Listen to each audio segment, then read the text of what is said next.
Hey folks, Jimmy here, aka Pallet of the Dead. Welcome back to the channel and welcome to the latest issue of Warhammer 40k Combat Patrol magazine. Now, as per usual with all these videos, if you like them, hit that like button, subscribe if you haven't subscribed already, and of course, drop us a comment down below. I love hearing back from you guys. It really goes a massive way to helping out the channel too. Now, this week we're on issue number 21 of Combat Patrol magazine, and it is the beginning of a new faction within Combat Patrol magazine's run. So, firstly, we get a double-sided playmat.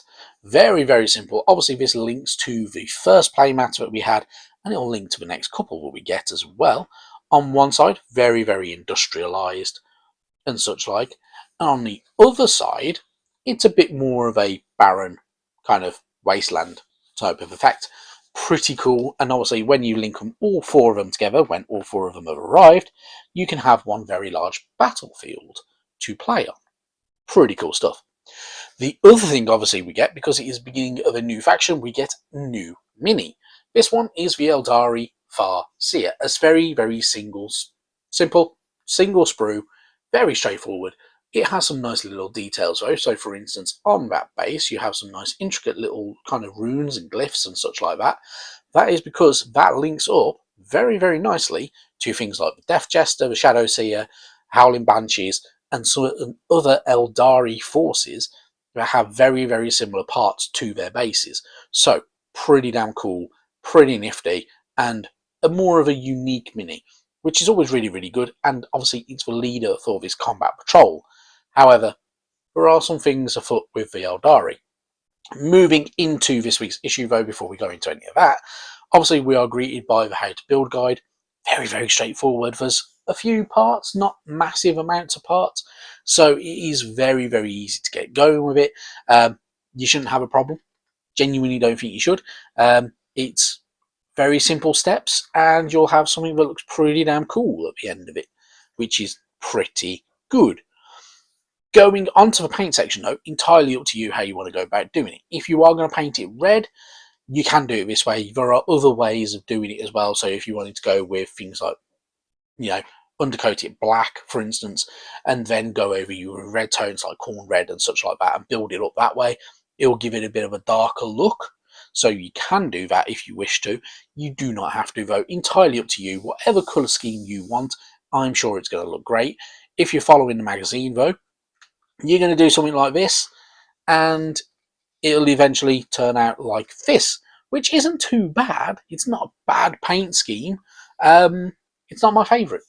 In all honesty, I don't really have a favourite, and I think that, the Aeldari should be quite bright and colourful and such like that.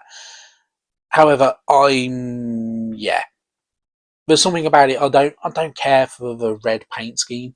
It does look good, but I think it needs something different, personally anyway.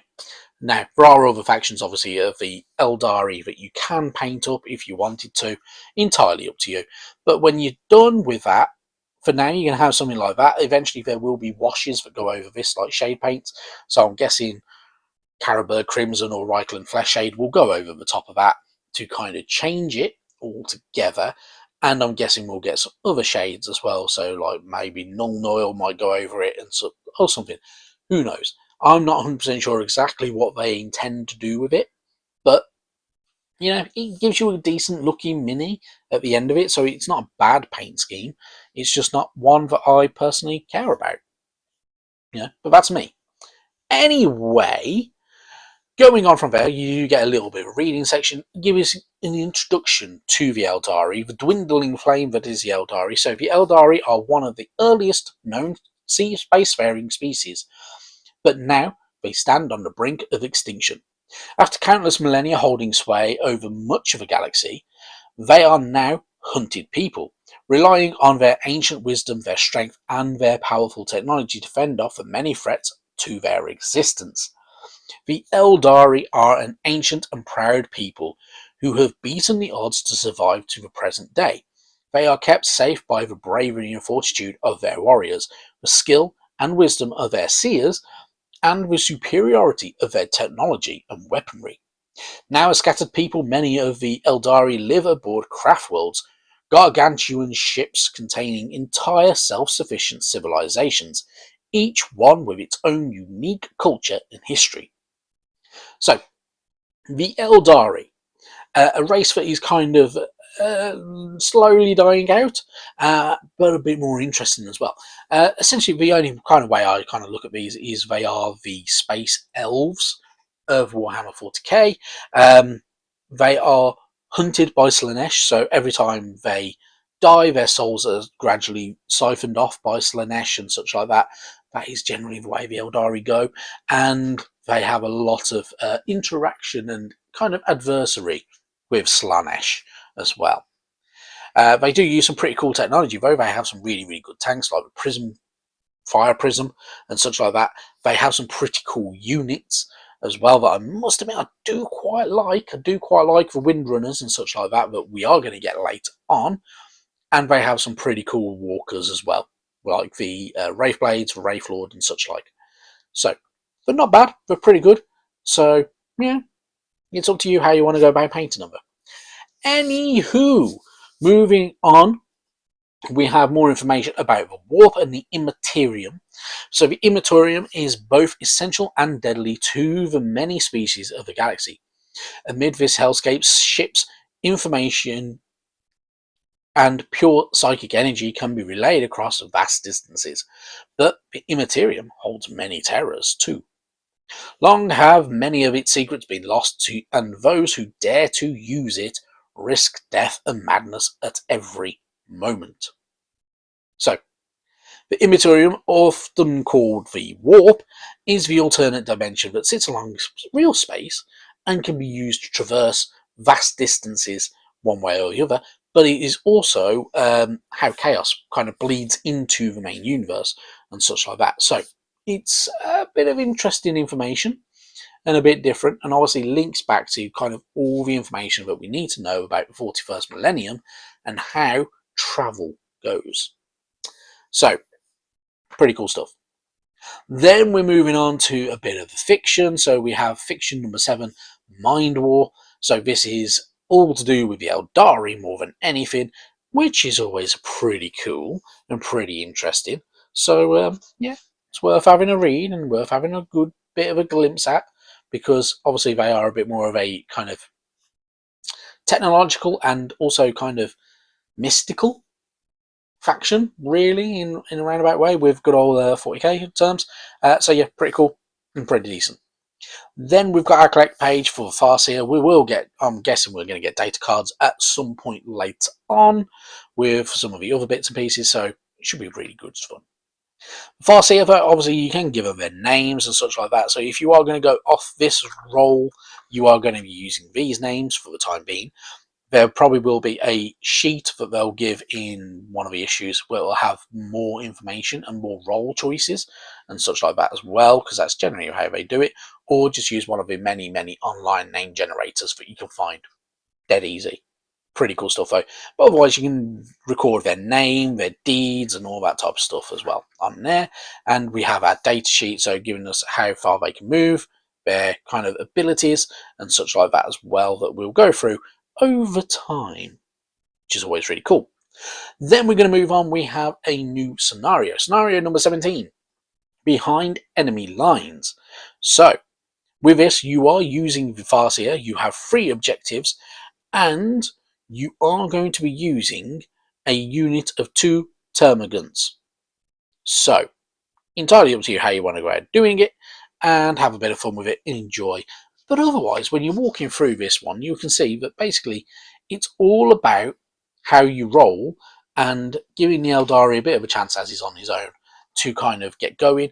But otherwise, you'd go through, say, like the Tyranids, they'd spawn in that one section and have to move along to kind of chase down the Aeldari, which is a bit more of a different way of looking at it.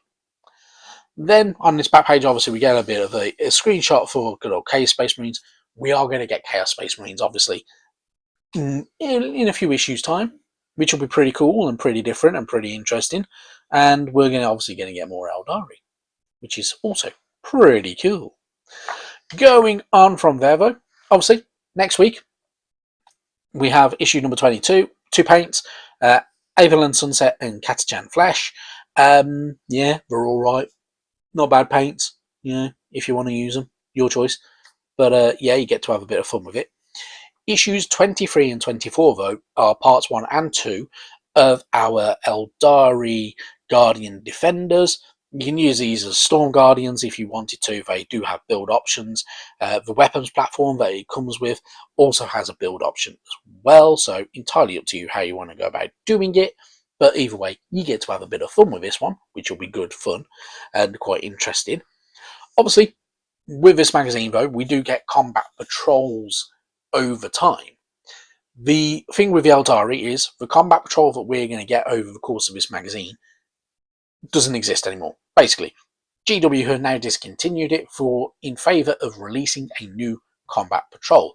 The new combat patrol box is pretty cool as well. So, instead of getting things like Guardian Defenders, Farseer, the Wind Riders, and the Wraithlord, like we do with this magazine, the new Combat Patrol box gives you a Spirit Seer, a 10 of the Dire Avengers, you get the new Warp Spider minis, and you get Wraith Blades in there, which can also be used as, I can't remember what the alternate build is, but Wraith Blades are pretty cool and pretty interesting as well. So they're kind of like a smaller version of Walker units that you can get with the Aeldari range anyway, which isn't bad. I must admit, I quite like both Combat Patrol boxes. They're not really my faction of choice, but if I was going to go Aeldari and I was buying this magazine, I would happily collect this magazine,